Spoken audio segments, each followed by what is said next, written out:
အာဆင်နယ်ဘရာဇီးကျပွဲနှစ်ဦးကိုအတလက်တီကိုမျက်စိကျနေပြီအတလက်တီကိုမက်ဒရစ်အသင်းဟာလာမယ့်နွေရာသီအပြောင်းရွှေ့မှာအာဆင်နယ်အသင်းရဲ့အဓိကတိုက်စစ်ကစားသမားနှစ်ဦးဖြစ်တဲ့ဂါဘရီယဲဂျေဆူနဲ့ဂါဘရီယဲမာတင်နယ်လီတို့ကိုတပြိုင်နက်တည်းခေါ်ယူဖို့အတွက်အကြီးစားအပြောင်းရွှေ့စီမံကိန်းတစ်ခုကိုပြင်ဆင်နေပါတယ်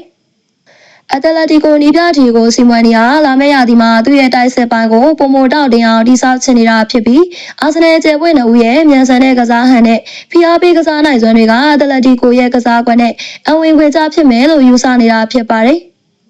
အထူးသဖြင့်အတလက်တီကိုတိုက်စစ်ပိုင်းမှာအပြောင်းလဲတွေလုပ်ဖို့ရှိနေတာကြောင့်စီမွန်နီအနေနဲ့ဒီဘရာဇီးအတွဲဘက်ကိုအားကိုးချင်နေတာပါ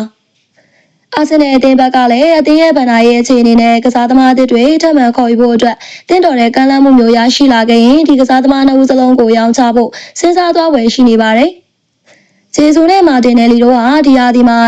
ဒဏ်ရာပြဿနာအချို့နဲ့ပွဲထွက်ခွင့်အကန့်အသတ်တွေရှိနေကြတာကြောင့်အသင်းကနေထွက်ခွာဖို့အလားအလာတွေရှိနေတာလည်းဖြစ်ပါတယ်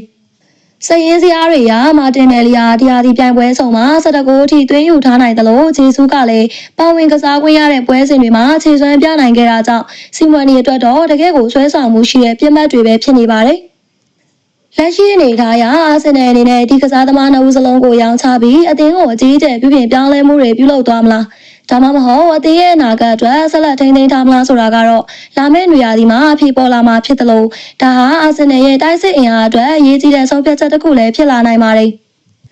နေ့စဉ် update ဖြစ်နေတဲ့ဘောလုံးသတင်းတူးတွေကိုအမြဲမပြတ်သိရှိနိုင်ဖို့အတွက်ကျမတို့ရဲ့ page ကို like နဲ့ follow လုပ်ထားပြီးစောင့်ကြည့်ပေးကြပါအောင်နော်